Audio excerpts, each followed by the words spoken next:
Hi there, Agile friends. I'll come in here just with a quick note to let you know that the Agile Online Summit 2022 is coming soon. To know more, check out bit.ly/AOS2022. That's all one word, all lowercase, bit.ly/AOS 2022.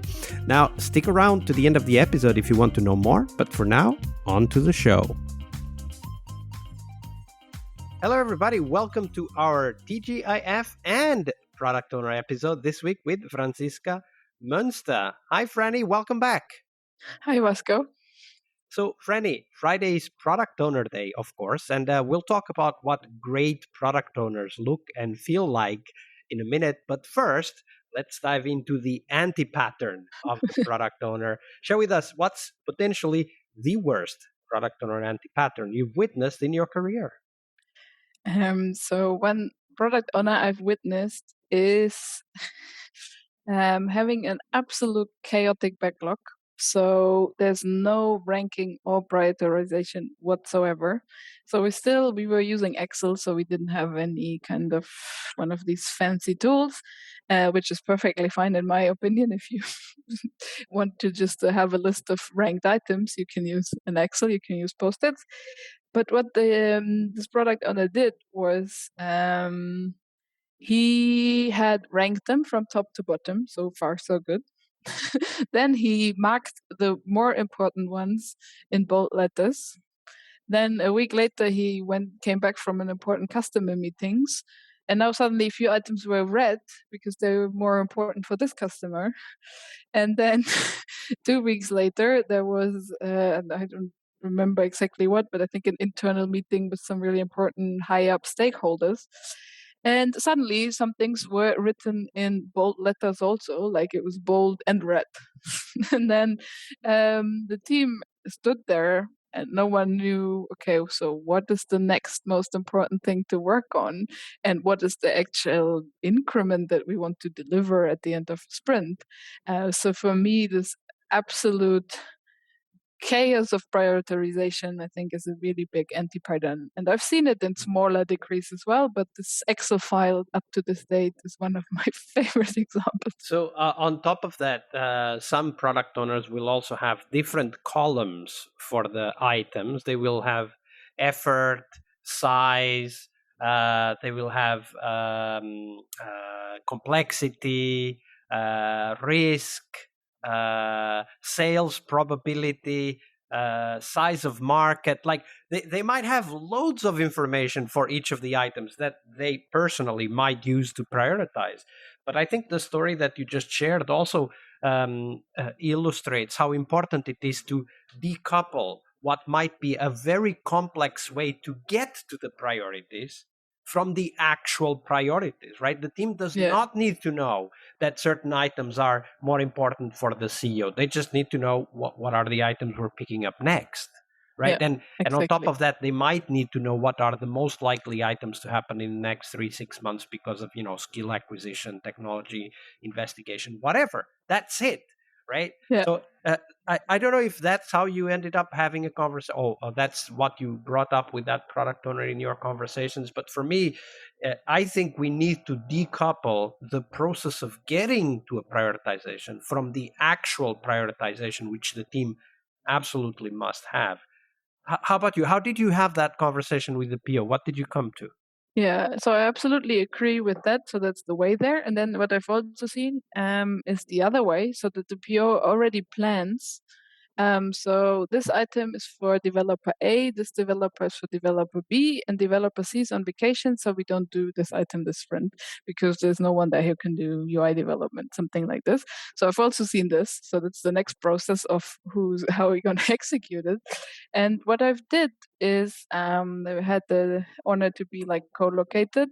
So I wrote down all the items on big post-its and then made a space physically only possible for one post-it. So I made like a poster with, Germans and structure. There was only space for one post-it under each other. Next to it, there was space for like tasking. So there was space for tasking and everything, but under each other, there was no space. And it was just all the same looking yellow post-its. And then I handed them to him physically and said, okay, So now you see this empty skeleton, and there, from top to down, you can now sort in what has highest priority for you, and then the next one and the next one.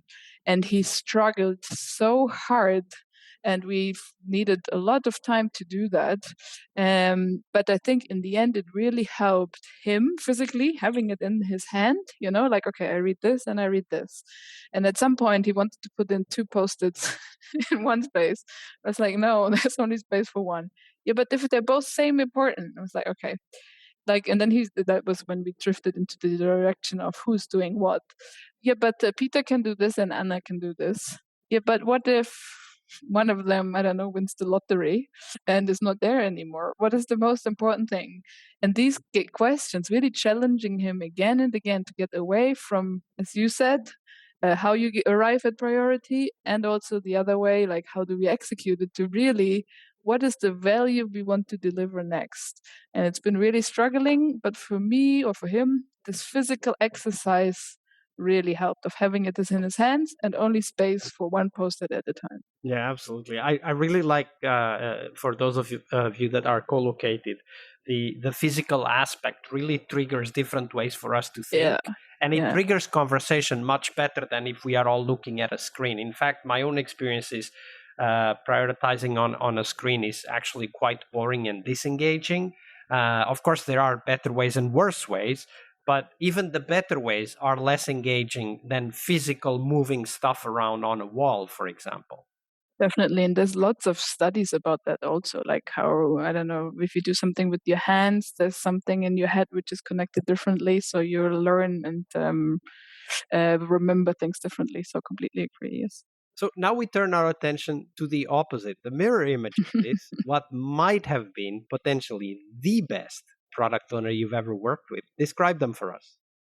So I think the best product owner I ever worked with was asking a lot of questions. So to herself, to stakeholders, to the team, always thinking about, okay, what is the value we want to achieve? What does it help the customer?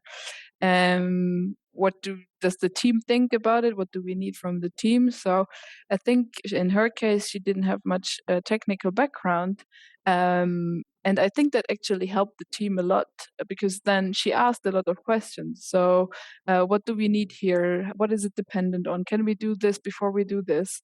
And this involved everyone. So I think it just happened because she didn't have much technical knowledge herself. But it really helped the team to be empowered also in decision making. So that was really great. And I think one of the best things about her is that she said no. I think that's one of the top skills for a product owner, is being able to say no. Or even if you don't say no, you can say later. That's also already progress. Yeah, Saying like, exactly. Exactly. Which great is the idea. same, right? It's Yeah. no, not yet. Yeah, no, not yet.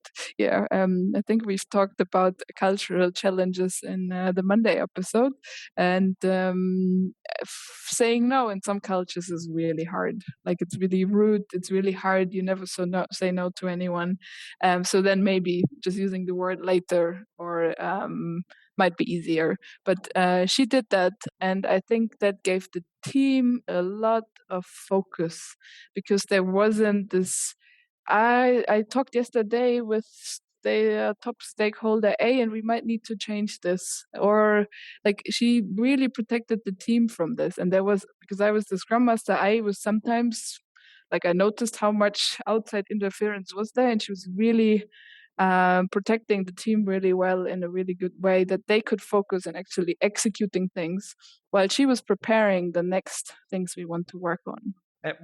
As you tell that story, I'm reminded that one of kind of the rules of thumb that we use as Scrum Masters is to use mirroring, right? Like Yeah. we mirror things to the team, and also we take some behaviors, model some behaviors, so that the team can mirror the behaviors we model, right? So we're using mirroring all the time in both directions. And it just came to my mind that actually one of the mirroring aspects that I've seen in many teams is the focus aspect. When the PO is focused, the team is focused. Yeah, When the PO absolutely. is unfocused, the team is unfocused. There's this phenomena that is going on. So I get the impression from what you described that this person, she did not have a lot of technical background, but she had a lot of focus. Yeah, absolutely. So she had a lot of focus and commitment. So she wasn't like blocking the stakeholders or their opinion. She just kindly said, okay, now we're working on this and we think this and this is the next important thing. If you don't think so, we can have a conversation about it, rather than hectically hanging up the phone, running to the team and telling them, oh my God, stakeholder just said this and this, and we might need to change everything and throw it out of the window. So I think that was really good. And as you described it, really, you could really see the focus mirrored within the team as well. Absolutely.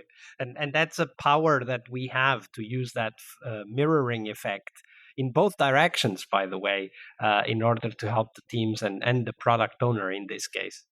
So, Yes, absolutely. Franny, we're very close to the end, but before we go, do share with us, where can people find out more about you and the work that you're doing? So I think the easiest is just LinkedIn. So I'm sure you're going to put the link in the show notes. Then you don't need to bother spelling my name correctly. But feel free to connect on LinkedIn. I've also founded a small side business with a former colleague where we want to train and teach people really focused on why we do things. So instead of teaching the next newest, fanciest methodology, we rather want to go into the motivation of things and why this and this makes sense in a certain context or why it doesn't. But you can also find out more about that on LinkedIn. All right. And we'll put the link to both of those, the LinkedIn page as well as the business that Franny was just talking about on the show notes so that people can get in touch. Franny, it was a pleasure to have you on the show. Thank you very much for your generosity with your time and your knowledge. Thank you for your interest. I also learned a lot from this podcast, so it's been an honor to actually speak here.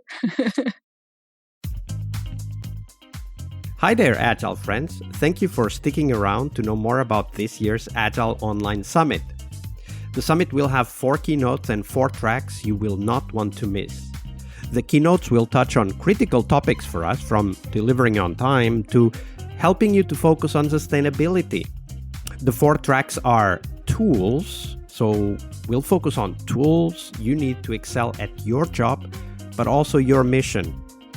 We'll also have a track on sustainability, which is, of course, about people and their sustainable pace, but it's also about how do we bring sustainability to the products and the planet we inhabit. We'll have a 3rd track about happiness, talking about doing what we love and, most crucially, loving what we do. And finally, the 4th track will be live. It will be mostly hands-on sessions to help you roll up your sleeves together with the presenters. Oh, and we will also have a coaching clinic, as we usually do, organized to help you discuss and get inspired to solve the hardest challenges you face at work. This year, we'll have a special emphasis on interaction with your peers, so get your ticket and join the Slack at bit.ly/AOS 2022. As always, we have free tickets for anyone that wants to attend live, and the VIP tickets for those of you who want to keep the videos forever. So check them out at bit.ly/AOS 2022. I'll see you on the conference floor. One more week of the Scrum Master Toolbox podcast is over, but there's a lot more we have to share. We have developed our own membership site where you find a community of active and engaged Scrum Masters. In this site, you get access to exclusive content and get to interact with us, your podcast hosts, as well as the best Scrum Masters in the world. Join us at scrummastertoolbox.com/podcast and keep this podcast free of advertising. See you next week for one more week full of Scrum Master tips and tricks. We really hope you liked our show. And if you did, why not rate this podcast on Stitcher or iTunes? Share this podcast and let other Scrum Masters know about this valuable resource for their work. Remember that sharing is caring.